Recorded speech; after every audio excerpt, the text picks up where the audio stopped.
nosso Deus. O Senhor é o maior vencedor. O Senhor é a nossa força. O Senhor é a nossa vitória. O Senhor é a nossa bênção. Como te agradecemos, Pai. O Senhor é maravilhoso para conosco. Te agradecemos por esse dia festivo que o Senhor nos deu. Dia de vitória. Te glorificamos por isso. O Senhor é a nossa força. E aqui estamos para continuar te adorando em espírito e em verdade. Abençoa-nos, como sempre o Senhor tem nos abençoado. O Senhor tem mostrado que tem estado ao nosso lado. Nós seríamos muito incrédulos em não entender isso.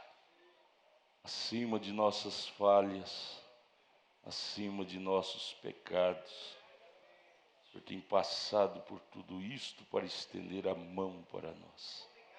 Obrigado pela tua consideração, tua atenção a nós, em nome de Jesus Cristo, com o perdão de nossos pecados. Amém, Jesus, amém. Senhor Jesus, continue nos abençoando, irmãos. Eu pensei que ia ter menos gente, vocês são fortes. Tivemos um retiro hoje, muito calor, se torna um pouco cansativo, mas vocês estão aqui.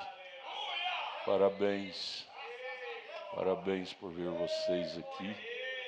Isso mostra o bom espírito que está em vocês. Obrigado pela consideração que vocês têm a esse Deus. Eu não dou conta de colocar palavras para agradecer. Ele cuida de nós muito mais do que uma mãe cuida dos filhos. Uma mãe não cuidaria tão bem dos filhos como Deus tem cuidado de nós.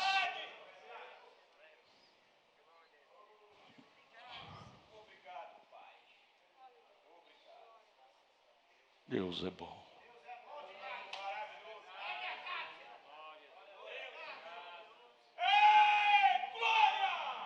Deus é bom.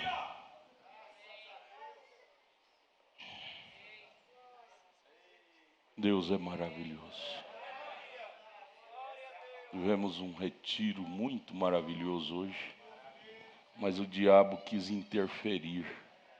Aquele dedo sujo que ele tem, quis interferir. Tivemos o irmão Rafael, o Camelo, menino bom, quase que nascido e criado na igreja, brincando lá com os irmãos. De repente deu uma topada com o outro, foi para o hospital vomitando. O irmão Rafael, o pai dele me procurou, o irmão Manuel, e nós colocamos ele diante do sangue, da graça. E agora me ligaram que ele já está em casa, passando bem. Jesus é maravilhoso, ele entra em cena. Tivemos a irmã Raquel, nossa filha, tem tanta estima por estas irmãs, por estes irmãos. Trabalhou durante 3 meses para organizar esse lembrancinha para as crianças, para os adolescentes. Ela ama fazer isso, ela juntamente com a esposa do irmão Samuel e outras irmãs. Mas ela gosta também de brincar, ela é uma meninona. E ela foi brincar lá naquela pista lisa, lá naquela, gosta, um lazer. Só as irmãs brincam juntas. Coloca sabão e ela se joga, se não tiver muito governo, às vezes até tromba. Certo é que outra trombou nela e bateu na coluna dela e paralisou na hora, paralisada na hora. E aí eles passaram, eu vi aquela correria para lá, para cá, para lá, para cá. Eu falei, o que foi? A irmã Raquel está lá paralisada, bater na coluna e paralisou ela. Tão forte foi a pancada que ela começou a chorar de dor e ficou paralisada, teve que tirar, arrasta ela. Na mesma hora, Satanás me veio, de minha presença, me mostrou ela na cadeira de roda. Aí eu fui lá no inferno, e sentado lá junto com o irmão Daniel, ele estava lá, até esperar a hora certa. E quase que me explodiu dentro de mim. Quase que me explodiu. Pela angústia, falei, não pode. Não pode. Mas Satanás me mostrava, ela na cadeira de roda. Quando quebra a coluna, nenhum médico dá conta de curar. Vai para a cadeira de roda. E Satanás me mostrou. Eu disse, eu não admito. Por isso que quando vocês veem um pastor chorando, não tenta querer consolar. Os irmãos vinham, pastor, para com isso, precisa chorar. Faça assim não, não é o pastor. É o ofício indo no inferno. O pastor vai lá no inferno para brigar com Satanás. Quando eu senti a direção, eu disse, irmão Daniel, me leva lá. Irmão Daniel me levou. Eu me debrucei em cima dela, do rosto dela. Eu disse, eu não aceito isso, Satanás. Eu não aceito.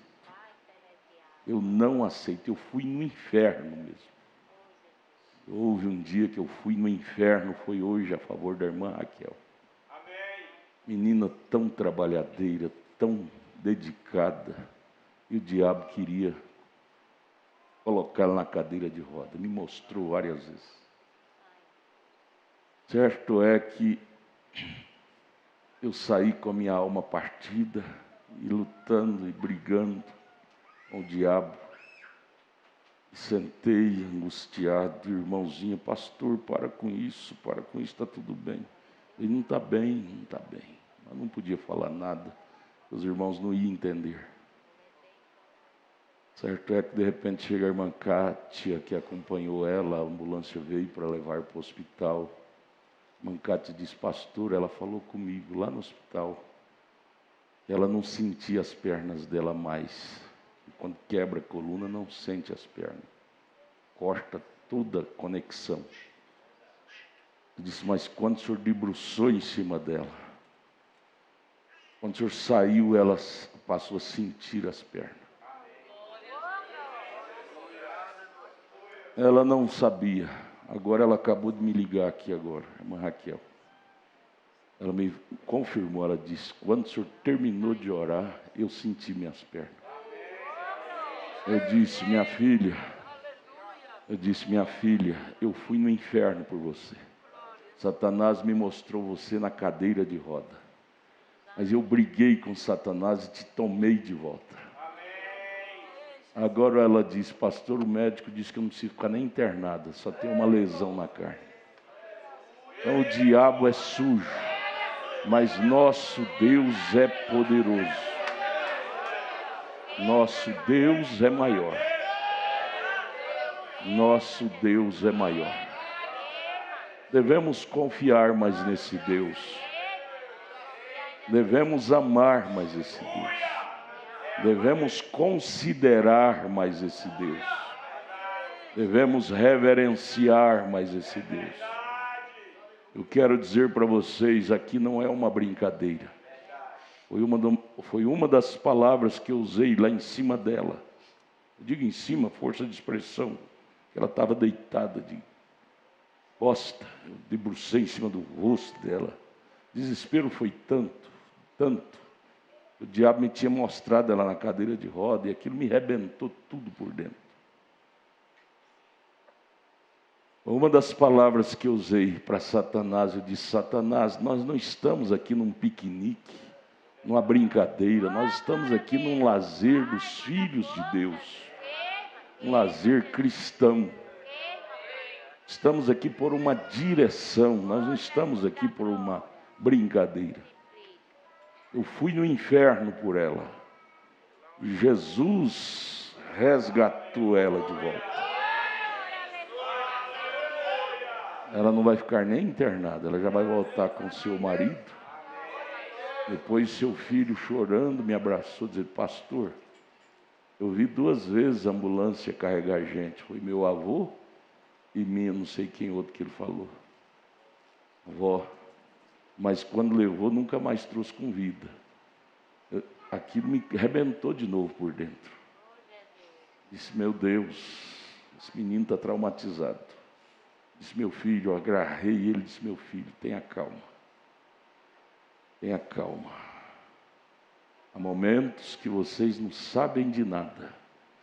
O pastor é como pai de família. Ele vai ao inferno e luta com demônios.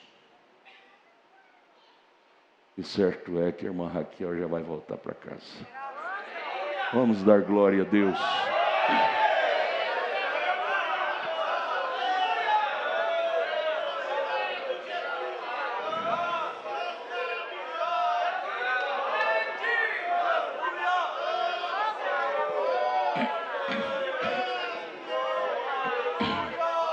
Você já viu isso escrito na Bíblia? Que o diabo vai na reunião dos santos? Existem vários lugares que está escrito: o diabo foi na reunião dos santos. Na Bíblia. Jó, capítulo 1, capítulo 2.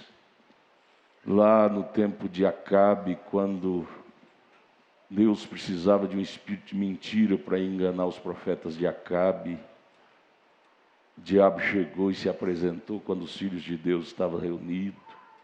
Existem vários lugares. O diabo vem, e ele não vem para trazer bondade, ele vem para matar, destruir. E ele me desafiou. Ele me desafiou. Disse: eu vou te golpear. E seu nome vai ser manchete.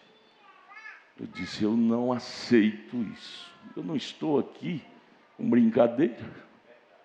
Deus conhece a minha sinceridade. Eu não estou aqui para ser um figurão diante desse povo. Deus sabe. Eu tenho dedicado tudo da minha vida. Minha esposa sabe disso, meus filhos sabem disso. Eu não tenho brincado na minha casa, onde eu vou. Eu tenho sido autêntico em tudo que eu posso como humano. Isso eu não aceito. E mais uma vez Jesus venceu a Satanás por nós. Vai ser manchete, vai, mas de vitória. Tanto com o irmão Rafael Camilo, quanto com a irmã Raquel. Domingo de manhã eu quero os dois aqui na frente para nós se alegrar juntos. E o irmão Manuel Camelo, eu vi que ele está assistindo. Eu creio que o Rafael também está, né? Venha, eu quero domingo de manhã vocês aqui, para nós alegrar junto. Cantar aquele hino: só o Senhor é Deus.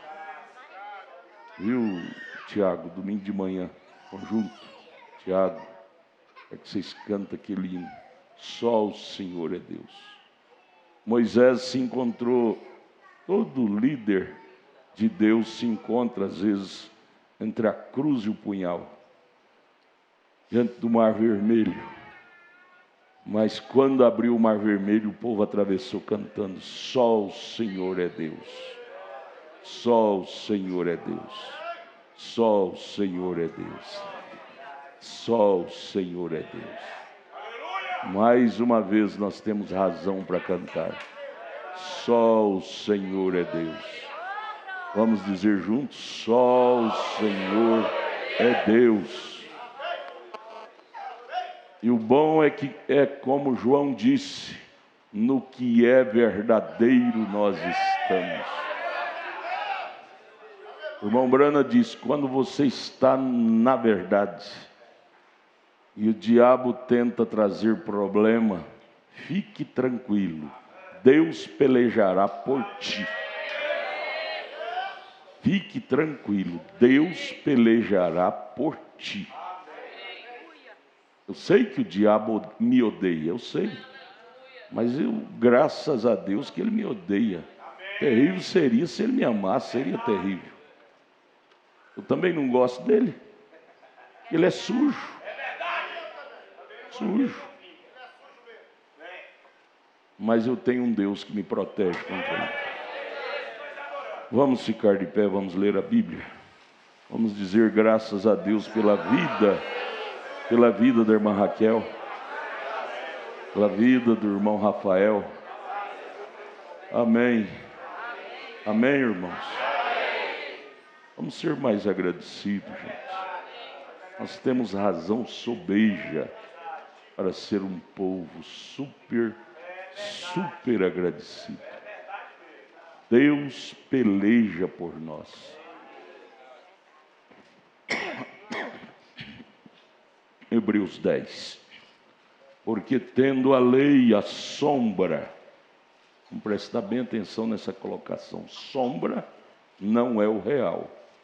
Quando uma pessoa chega e o sol está batendo dela para cá, a primeira coisa que você vê é a sombra da pessoa. Depois você vê a pessoa. Então a lei é a primeira coisa que surgiu, sombra. O real, que é a pessoa física de Deus, veio depois, Jesus. Viu? É simples, só buscar as coisas simples você entende as coisas espirituais. Não sei por que tem que estudar teologia para captar essas coisas tão simples. Tão simples. Uma criação, uma pessoa vindo. Primeira coisa, se o sol está batendo de lá para cá, primeira coisa que eu vou ver é a sombra. Primeira coisa que Deus deu a conhecer foi a sombra, que é o Velho Testamento. Mas aproximando mais ele para nós, ele mostrou a pessoa dele, que é Jesus. Porque tendo a lei a sombra dos bens futuros, e não a imagem exata das coisas, não era o literal, né? Físico, nunca pelos mesmos sacrifícios que continuamente se oferecem cada ano, pôde aperfeiçoar os que a ele se chegam. Sombra não pode aperfeiçoar, não. De outra maneira teria deixado de se oferecer, porque purificados uma vez os ministrantes, se aquilo fosse real, nunca mais teriam consciência do pecado. A palavra consciência quer dizer desejo. Nesse sacrifício, porém, o que acontecia? Cada ano se fazia comemoração dos pecados. O penitente tinha que ir com um novo cordeiro ou um novo cabrito para oferecer talvez pelos pecados, como era sempre. Verso 4.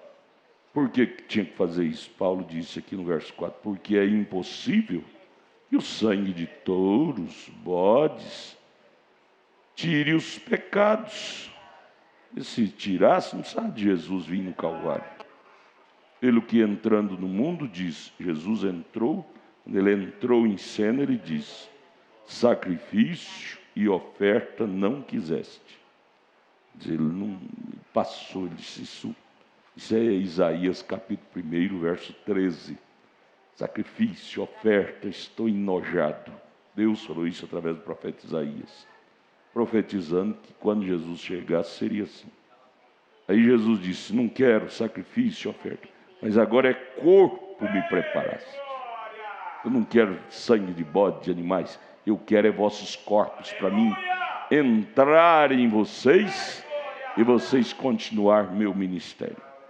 Verso 6, holocausto e oblações pelos pecados não te tragam, não te agradam, te agradaram, não é? Referindo-se a Jesus. Então disse, Jesus chega e diz, eis aqui vem, não é mais sombra, não é mais a lei, Eis aqui venho. Ele veio ou não veio? Jesus veio nesse sentido, fisicamente, pela primeira vez.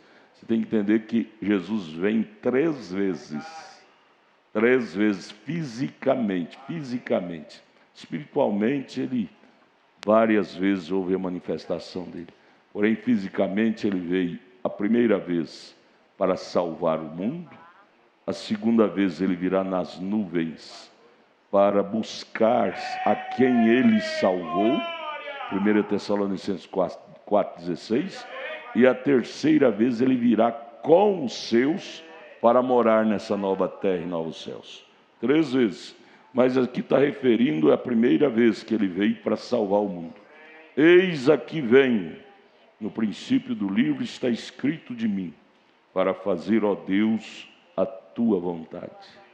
Jesus queria esquivar, mas quando ele caiu em si, entendeu o ministério que ele tinha, disse: não faça a minha vontade, mas a tua vontade de Deus. 8.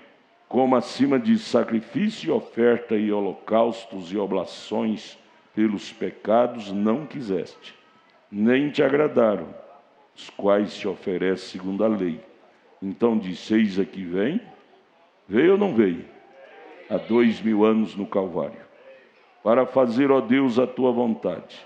Aí disse então: tira o primeiro, quer dizer, a sombra, para estabelecer o segundo, quer dizer, o literal corpo físico, Jesus Cristo, na qual vontade temos sido santificados, não pela nossa habilidade, santificados pela oblação minha, do seminário, não, do corpo de Jesus Cristo, feita cada ano, uma só vez.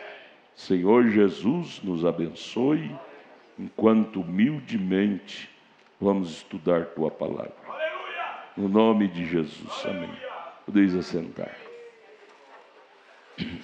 Deus abençoe os irmãos que nos visitam, as irmãs ali, chegaram agora.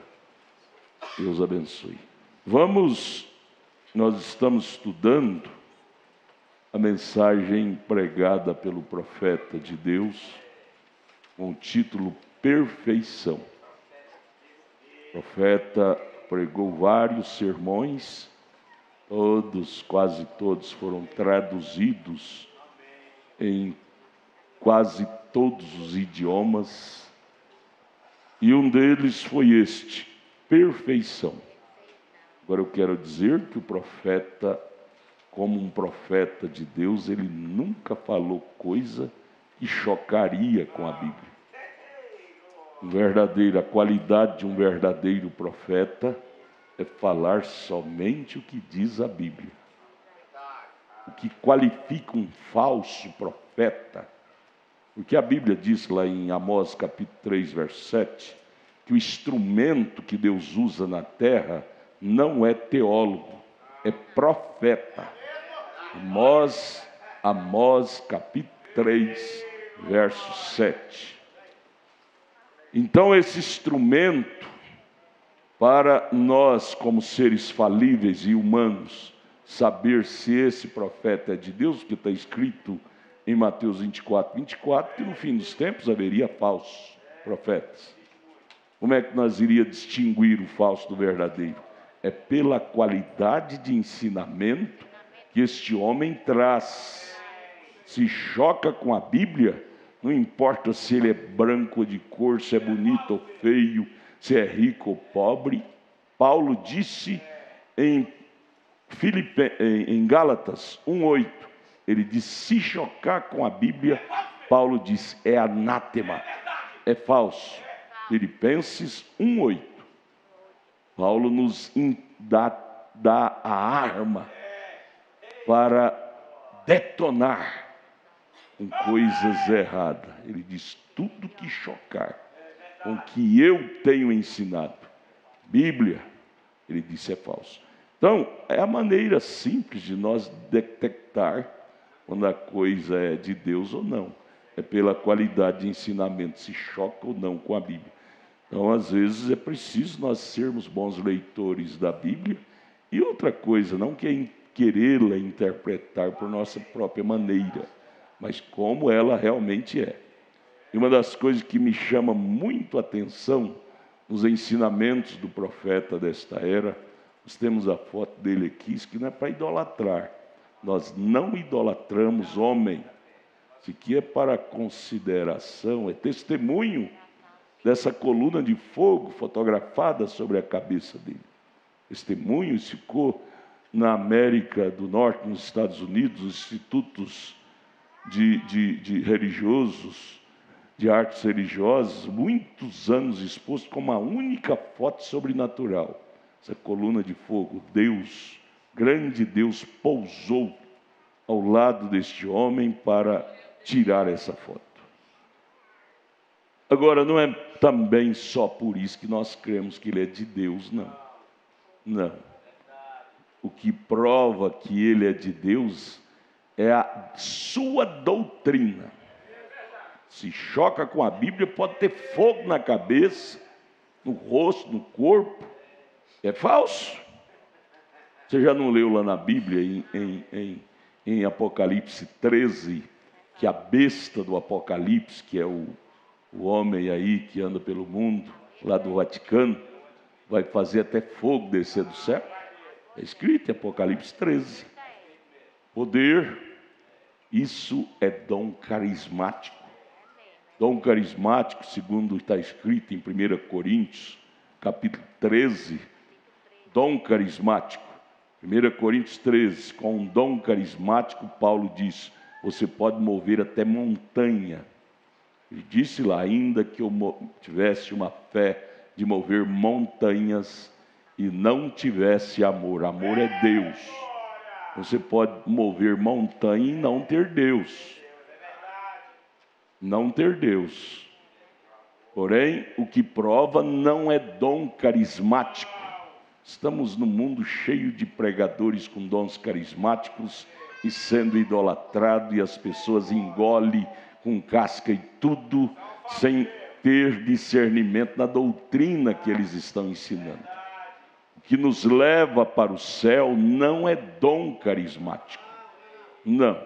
Se dom carismático levasse as pessoas para o céu, gente, o mundo teria que estar tudo no céu. Hoje todo mundo tem dom carismático. O mundo virou o inferno por causa disto. As pessoas acostumaram com o dom e não buscam mais o doador. A palavra dom é um presente. Eu posso dar essa Bíblia para você, você tem meu presente contigo, mas você não tem a mim contigo. A Bíblia disse lá em Salmo 68, verso 18, Romanos capítulo 11, verso 29, que Deus deu dons aos homens. Dons, e aí em Romanos 11, 29 chega a dizer, Deus deu dons até para rebeldes. Jesus confirma isto em Mateus 7, 22. Jesus confirma isso, diz, você vai chegar naquele dia do julgamento dizendo, Senhor, em teu nome expulsei demônios, em teu nome fiz maravilhas, em teu nome fiz aquilo e aquilo outro. Jesus vai dizer abertamente, apartai-vos de mim, malditos praticantes de iniquidade. Dons carismáticos não levam ninguém ao céu. Muitas pessoas estão enganadas com dom carismático.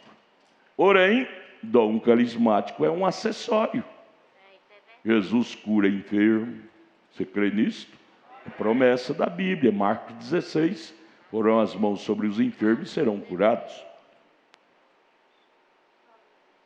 O diabo não cura ninguém, quem cura é Deus. Jesus opera maravilhas, milagres. Só que está escrito também em Marcos 16, o próprio Senhor Jesus deixou bem claro lá, o escritor Marcos, São Marcos, capítulo 16, deixou bem claro. E os sinais irão na frente dos que creem. É assim que está escrito? Não é assim não. O carro nunca pode andar na frente dos bois. Não tem jeito. sinais andar na frente da palavra? Não. A Bíblia diz lá, os sinais seguirão. Então, primeiro é a palavra. Primeiro é a sã doutrina. Sã doutrina. E depois, se você estiver na sã doutrina, acontece o que aconteceu hoje, que eu acabei de testificar para vocês. Pode ficar seguro que demônio terá que sair da frente. Os sinais seguirão. Isso é Bíblia. Ai, irmão, eu amo isso. Eu amo a Bíblia como ela é. Eu amo a Bíblia como ela é. O que nos leva ao céu é a palavra. É Cristo. É a palavra. As outras coisas são tudo acessório. Você vê gente brigando por causa de cargo na igreja, de cantar, de tocar, de pregar. Você pode dizer tudo meninice. Brigando que eu quero ser um cantor e eles não deixam. Quero ser um tocador, eles não deixam. Quero ser um pregador. Pastor, o senhor não vai me pôr como pastor, não? Você pode ter dó, dá uma sorriso e diz, meu dedo dodóizinho, um nenenzinho. Não entendeu ainda a palavra. Não entendeu ainda a palavra. Não entendeu. Dons não leva ninguém aos céus. O que nos leva ao céu é a palavra. Pelo contrário, se nós não tivermos cuidado com dons carismáticos, nós vamos para o inferno, que vamos envaidecer, que está escrito em Romanos 11, 29, que dons é dado até para sem arrependimento. Nós vamos envaidecer e vamos dizer que quem cura é eu, quem resolve é eu. Não é nada nós, é Deus. Deus é o curador divino. Aleluia. Glória a Deus. Toda honra, toda glória é dada a Deus. Então, uma das coisas que eu amo ao ensinamento desse profeta, como a Bíblia diz que ele viria, Jesus falou isso em Mateus 17, 11, Elias virá primeiro e restaurará todas as coisas. Restaurar não é criar nada novo, não. Restaurar é fazer novo, restaurar é trazer de volta a essência desta velha Bíblia, desprezada pelas religiões, pisada pelas religiões, massacrada pelas religiões. Um profeta teria que vir como veio o rei Josias. Rei Josias teve aquele ministério excelente quando veio. Foi ao templo, deu uma faxina geral no templo e achou o livro da lei lá escondido num lugar esquisito lá no templo. E o sacerdote Ilquias veio e leu o livro da lei diante do rei Josias. Josias diz, quebre tudo que está sendo feito contrariando o livro da lei. Vamos restaurar a coisa. E você leia lá que ele restaurou até a Santa Ceia.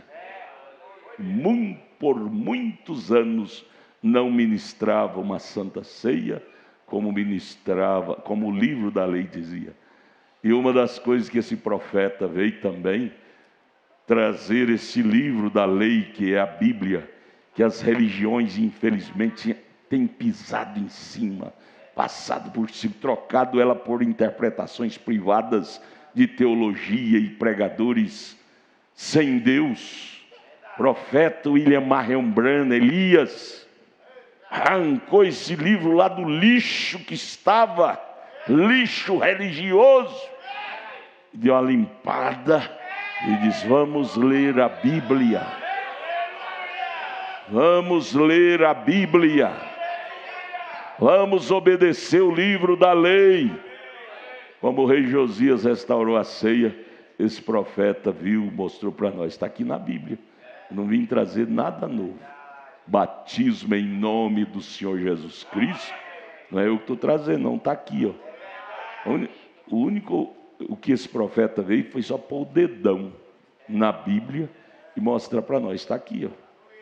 Porque restaurar não quer dizer criar coisa nova. Como esse povo aí, chamada terceira puxada, diz que isso é restaurar, criar novidade. Restaurar é fazer vivo aquilo que já está na Bíblia. Uma das coisas, o batismo em nome do Senhor Jesus, o profeta disse aqui, não é título, Pai, Filho e Espírito Santo. Você não vê nenhum episódio na Bíblia, pessoas batizando nos títulos Pai, Filho e Espírito Santo. Todos os batismos realizados foi obedecendo a ordem de Mateus 28, 19. Jesus foi muito claro lá. Ide, fazei discípulos de todas as nações, batizando-as em nome. Ele pediu nome. Por exemplo, eu sou pai, eu sou filho, eu sou espírito, mas meu nome não é pai, meu nome não é filho, meu nome não é espírito. E outra coisa, isso é ofício que eu tenho, 3 ofícios. Mas eu não sou 3 pessoas. Vocês estão me vendo 3 homens aqui em cima do púlpito? Que tem 3 adaltos? Meu nome não é pai, meu nome não é filho, meu nome não é espírito. Porém eu tenho esses 3 atributos. Eu sou pai, porque eu tenho filho. Eu sou filho, porque eu tenho um pai, nasci de um pai. E tenho espírito, porque espírito é vida. Mas vocês não estão vendo 3 homens. E meu nome não é esse título. Meu nome é Adalto Mateus Vitória. Assim é Deus, Ele é Pai porque nos criou, Filho que se fez carne, porque Deus sendo Espírito, Espírito não sangra, e a própria lei dele exigia, sem derramamento de sangue não há remissão do pecado. Teve que se fazer carne e ir ao Calvário para sangrar, para nos restaurar, trazer de volta para Ele. E é Espírito, porque Deus é Espírito Santo. Mas não é 3 pessoas distintas. Ele é 3 em ofício. Em ofício. Porém o nome dele não é pai também não. Como o meu nome não é pai. O nome dele não é filho também não. Como meu nome também não é filho. O nome dele não é espírito também não. Como o meu nome também não é espírito. O nome dele está escrito em Atos 4, verso 10, 12. Embaixo dos céus, em cima da terra, não há outro nome dado aos homens pelo qual deveis ser salvo, senão este Senhor Jesus Cristo. Único nome de redenção, nome de salvação. Não é Buda, não é Maomé, não é William Branham, porque já tem ismo por aí dizendo que é William Branham. Isso é falso. Não é isto. Único nome é Senhor Jesus Cristo. Este profeta veio nos ensinando estas coisas. Por isso que eu amo a mensagem dele, porque isso é Bíblia. Ele não vem ensinando coisa própria, ele vem ensinando a Bíblia. Não tem jeito de não ser feliz em estar nesta mensagem. Somos um povo tão feliz, gente. Tão feliz. Nós podemos cantar aquele hino. Nós somos aquele grupo que podemos cantar aquele hino antigo. Ó, quão cego eu andei e perdido vaguei pelas denominações, pelas religiões, longe do meu Salvador. Mas agora Ele veio e abriu meus olhos e eu posso ver a Cristo de uma maneira transparente, cristalina. Nós somos o grupo da terra que podemos cantar este hino. Oh, quão cego eu andei. Eu era cego, mas agora vejo. Eu era cego, mas agora vejo.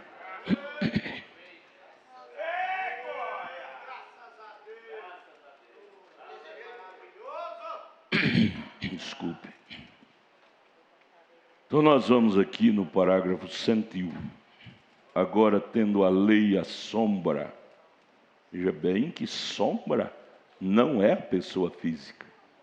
Quando uma pessoa vem te encontrar, se o sol está batendo de lá para cá, a primeira coisa que você vê é a sombra da pessoa e depois você vê a pessoa física. Assim fez Deus para nos encontrar em carne hoje no Calvário e sangrar por nós. A primeira coisa que ele se apresentou foi sombra, que foi o Velho Testamento. Sangue de animais, carneiros, bodes, touros, sombra. Agora não é mais sombra, nós não vivemos mais na sombra. Ele próprio se fez carne e se apresentou como pessoa. Mateus 1:23, quando ele nasceu, a profecia diz: um filho se nos deu, seu nome é Emanuel, que traduzido é Deus conosco. São Mateus 1:23. Jesus é Emanuel.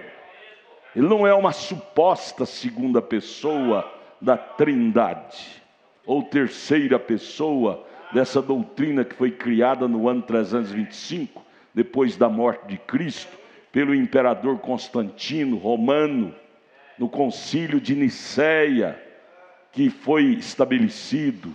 Então foi criada a doutrina da Trindade, crer em três deuses. Isso não veio da Bíblia, isso veio de Roma. É escrito em Mateus 1:23, Jesus é Emanuel, e Emanuel quer dizer Deus conosco. Jesus é Deus conosco. Jesus é a divindade. Oh, irmão, isso é lindo. Isto é lindo, gente. Olha, escute aqui, ó. Faz 46 anos que eu, Adalto Mateus Vitória, sou batizado nesta mensagem. 46 anos. Eu entrei nisto em 1972.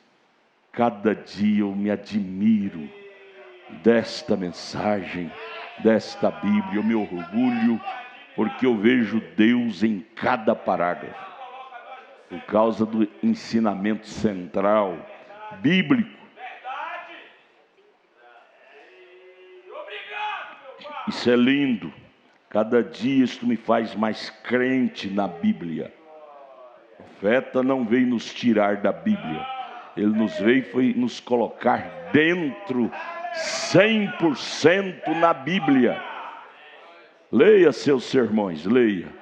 E me mostre em algum lugar que ele tenta nos tirar da Bíblia. Me mostre. Leia seus sermões que foram traduzidos e escritos nesses livrinhos. Me mostre, eu desafio. Me mostre em algum lugar que ele tenta nos tirar da Bíblia. Viu? Agora, se fosse um falso, tirava. O falso sempre quer apresentar a si mesmo. O verdadeiro quer apresentar é o autor, é Cristo. O autor da Bíblia não é um homem nascido de mulher. O autor da Bíblia é o próprio Deus que se fez carne, chamado Jesus Cristo. Aqui nós não glorificamos homem nenhum, não adoramos homem nenhum, glorificamos a Deus, a Jesus Cristo. Isto é que nos ensinou este profeta. Por isso que nós o amamos. É pecado amar uma pessoa assim? É pecado não. Pecado é não amar. Eu creio que o povo de Israel amava a amar Moisés, porque Moisés só lhes ensinava a verdade. Só lhes ensinava a verdade. Como não amar uma pessoa que só nos ensina a verdade? Teríamos que ser muito maus, não é verdade? Muito maus. Mas vamos lá, é o parágrafo 101. Nós já lemos em outras reuniões, toda sexta-feira nós temos esses estudos. Já lemos em outras reuniões e paramos no último culto de sexta-feira passada, nos parágrafos 101, página 15. Parágrafo 101, o profeta disse: agora tendo a lei, ele está nos lembrando aqui da Bíblia onde lemos, isso está em Hebreus capítulo 10, viu? O profeta está comentando do que Paulo escreveu aqui em Hebreus 10. Agora, tendo a lei, a sombra, Velho Testamento fala da lei, e lei é sombra, não é o real. Nunca pôde fazer o adorador perfeito. Sombra é uma coisa, o real é outra. Sombra, por exemplo, pinta, você está com frio, e aí pinta um quadro de fogo, labareda. Chega lá perto daquele quadro, vê se ele te aquece. Fogo pintado não aquece ninguém. Você está num sol escaldante, pinta uma árvore sombrosa, aquela sombra tão linda. Veja se aquilo vai te refrigerar. É uma pintura. Pode pôr aquela pintura em cima de você. Não vai te refrigerar, que é sombra. Se não for correr debaixo da árvore, literal mesmo, você vai te queimar todo. Sombra é bom, mas não é tudo. Viu, meus irmãos preciosos, queridos, irmãos adventistas, querida gente, preciosíssimas, amava muito até pouco tempo os arautos cantar. Hoje, infelizmente, os arautos partiram para aquela cânticos de rock and roll. Parece que estão matando porco a grito, em vez de cantar com a alma, aquele cântico estridente. Não tem pingo de Deus naqui, unção. Mas, queridos irmãos adventistas, sábado, dia de sábado, 7º dia da semana, foi sombra. O real sábado é Jesus Cristo. Ele chegou, ele abriu os braços e disse: vinde a mim quem está cansado, e eu vos darei sábado. A palavra sábado quer dizer descanso. Eu vos darei sábado, descanso. Não é descanso de 24 horas como vocês têm no tempo da lei, na sombra. Agora o descanso que eu ofereço é eterno. Quem tem Jesus não precisa parar de trabalhar no 7º dia, que é o 7º dia da semana, e depois no 1º dia volta cansado de novo. Que falta de revelação. Quando você entra em Cristo, espiritualmente você recebe um descanso, um refrigério, e não é só 24 horas por dia. É segunda, terça, quarta, quinta, sexta, sábado, domingo, segunda, terça, quarta, quinta. É eterno. Não adianta. Para o 7º dia e no 1º dia volta a pecar de novo. Pecar de novo. Não é por aí não. Sombra não aperfeiçoa ninguém. Por isso que as nossas irmãs adventistas corta-se os cabelos, anda com calças de homem, deixou a Bíblia de lado. A Bíblia condena a mulher a cortar o cabelo. 1 Coríntios 11.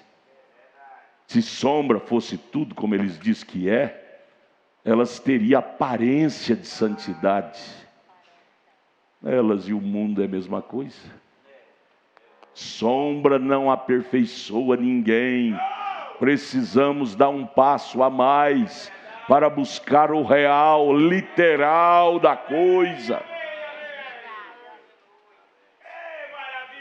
Profeta, e precisa de um profeta para dizer: vem, meu filho, vamos dar um passo a mais. Sombra não aperfeiçoa ninguém. Sombra não traz, não poupa você da caloria do sol. Você tem que ter a árvore literal para entrar debaixo dela. Tendo a lei a sombra, nunca pode fazer o adorador perfeito. Por que há imperfeição no mundo religioso hoje? Pecado, prostituição, sujeira, mentira. Hoje é me perdoe. Mas às vezes eu prefiro fazer um negócio com um católico romano do que com um evangélico. Uma vergonha hoje. Perdeu o temor de Deus. Perderam o temor de Deus. Me perdoe, mas perdeu o temor de Deus. Porque vive baseado em sombras. Eu sou evangélico. Gente, rótulo não transforma ninguém. Rótulo de nome de igreja não aperfeiçoa ninguém. O que aperfeiçoa é você entrar em Cristo e Cristo entrar em você. Eu não quero saber de que religião você é. Eu quero saber se você entrou em Cristo. Quando você entra em Cristo, você muda de comportamento. Para de beber, de fumar, de prostituir, de adulterar, de roubar. Maria Madalena, quando Cristo entrou nela, você nunca mais vê história dela prostituindo. Você nunca mais vê história de Zaqueu roubando, de Jacó sendo um trapaceiro. O próprio filho de Jacó, José, queria que Jacó mentisse para Faraó. Ô papai, o Faraó odeia pastores de ovelha. Fala para Faraó que o senhor é pastor de gado, o senhor vai ter carta branca lá. Eu creio que o velho Jacó olhou para José e disse: ei, meu filho, de lá eu já vim. De trapaceiro eu já vim, meu filho. Sofri demais por alimentar aquele velho Jacó. Meu filho, se Faraó me quiser ir no Egito, é do jeitinho que eu sou. Não vou mudar minha crença para agradar o político Faraó de jeito nenhum. Que adianta eu agradar o homem e desagradar a Deus? De sofrer, eu já sofri demais no Vale de Jaboque. Enquanto eu estava sendo um homem intelectual, um crente intelectual, eu estava diante da morte. O Esaú vinha me matar. Aquele encontro pessoal com Cristo no Vale de Jaboque, meu filho, tirou aquele costume do velho Jacó. Meu filho, me perdoe, meu filho, eu não posso te obedecer nisso não. Quando chegou lá o Faraó e disse: escuta, bem-vindo, o senhor é o pai de José. José é um anjo aqui para nós. Bem-vindo, pegou na mão, deve ter abraçado, porque ele amava demais José. Viu o pai de José, disse: ó, esse vai ser gente de ouro também. Como era, né? Como era. Um cristão nunca é gente de barro, é de ouro, ouro de Deus. Vocês, José já me falou, porque o José é acima da perfeição, mas teve aquele arranhão. José já me falou que vocês são pastores de gado lá na Palestina, não é? Jacó disse: não, meu senhor, somos pastor de gado, não. Somos pastores de ovelha. José pode ter dito: papai, mas quantas vezes eu vi o senhor tendo a mentirinha do gasto. Se é a mentirinha do gasto, papai. O senhor tem carta branca aí com o Faraó. Ele disse, Jacó diria: meu filho, ó, desse tal dia a mentirinha do gasto, eu já me sofri demais por conservá-la em mim. Quero ter nada de errado para o gasto. Isso vai me dar mais gasto. Seu servo é pastor de ovelha, majestade. Inclina aos seus pés, mas é com essa qualidade. Vou mentir para o senhor não. Mas Faraó amava demais José, engoliu, disse: não, em outras palavras, não gosto muito desse tipo de gente, mas o senhor é pai do José, pode vir, vem, fica aí, José vai colocar vocês no canto aí.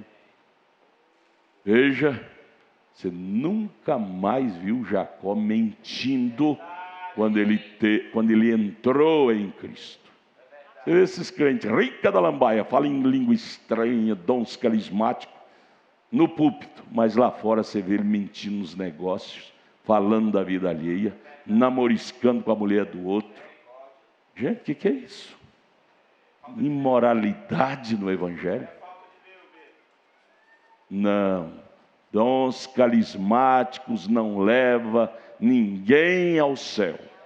O que nos leva ao céu é integridade com a Bíblia.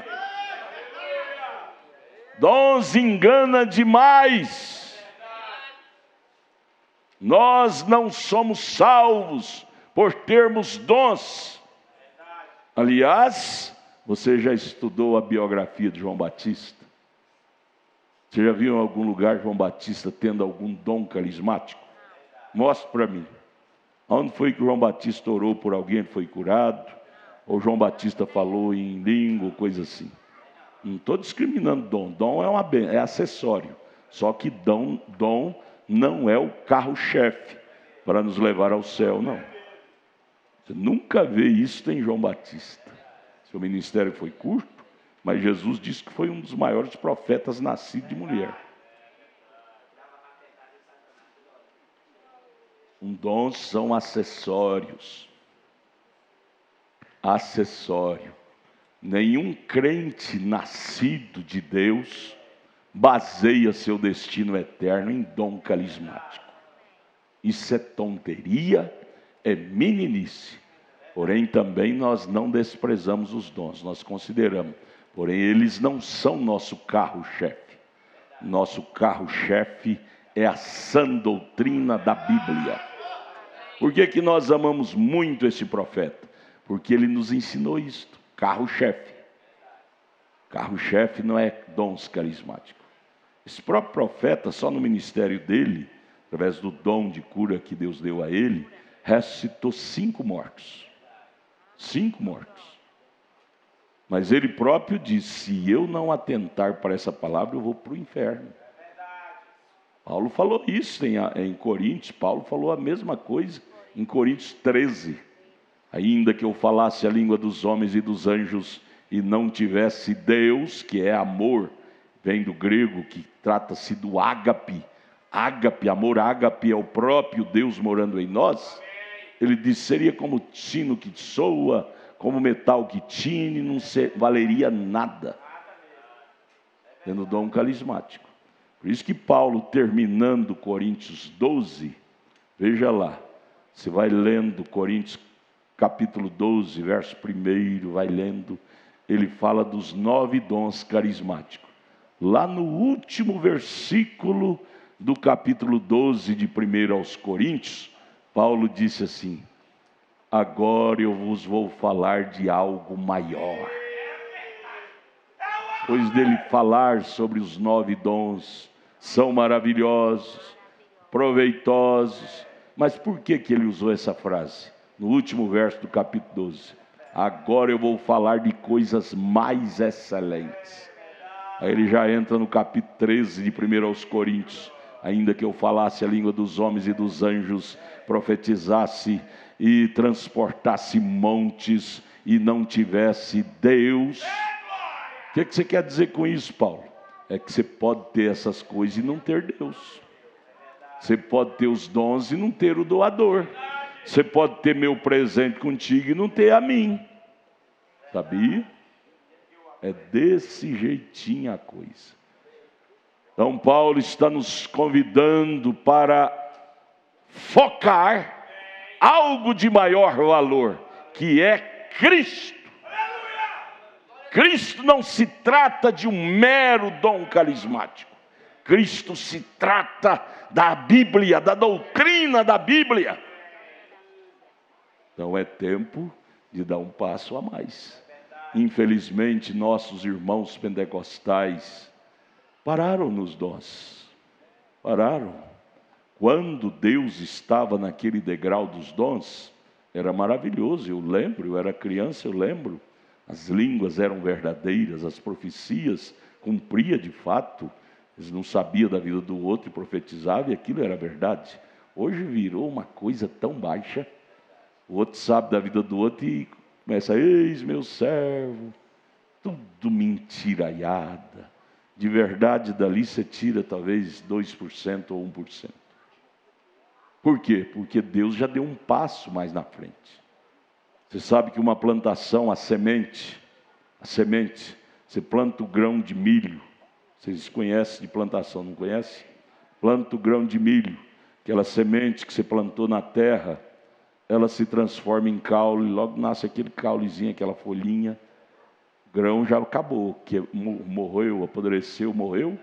A casca, os genes, o pólen, se tornou naquelas 2 folhinhas de milho.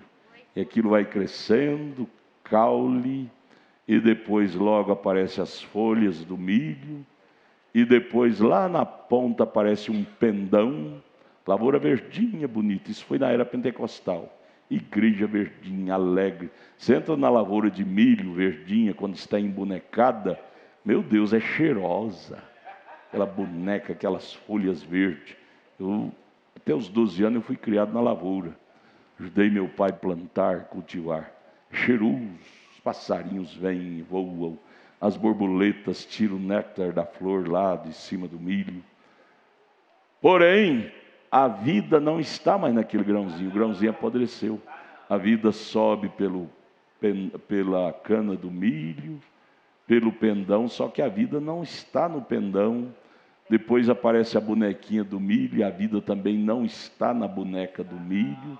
Sabe aonde vai parar a vida do milho? Na semente. O grão de milho é a semente original do milho. A era pentecostal foi assim, dons carismáticos. Deus estava naquilo. A vida estava naquilo, no pendão do milho. A vida estava naquela lãzinha, boneca do milho. Mas a vida não parou lá. A vida foi concentrar no grão do milho, da espiga do milho. A vida estava na era de Lutero.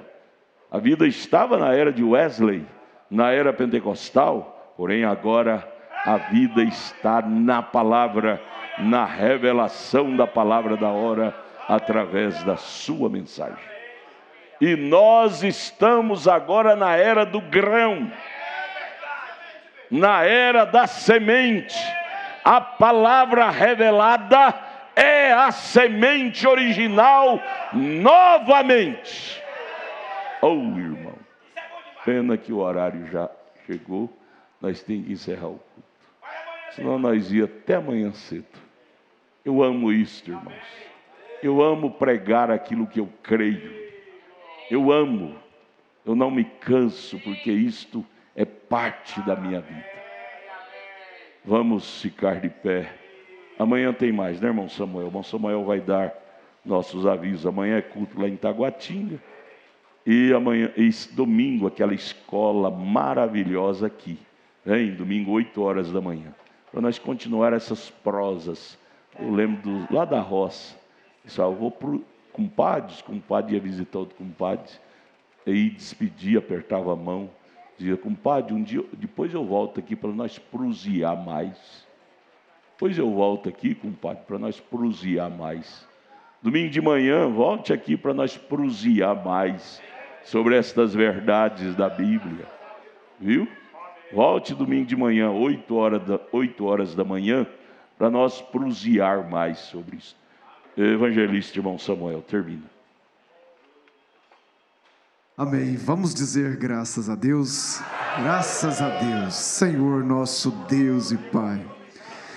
Nós te louvamos, Pai, te agradecemos por este dia, por este culto, Senhor. Que mensagem que nós ouvimos nesta noite, Senhor. Ó Deus, continua, Senhor, com cada um de nós.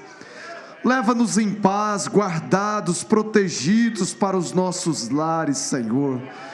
E que possamos, ó Deus, levar este culto dentro de nossas almas, dentro de nossos corações, e que isto possa estar vivificado a cada minuto, Senhor. Continue abençoando o nosso pastor, o ministério para esta igreja. No nome do Senhor Jesus Cristo nós te pedimos e te agradecemos, ó Deus. Amém, Jesus, amém.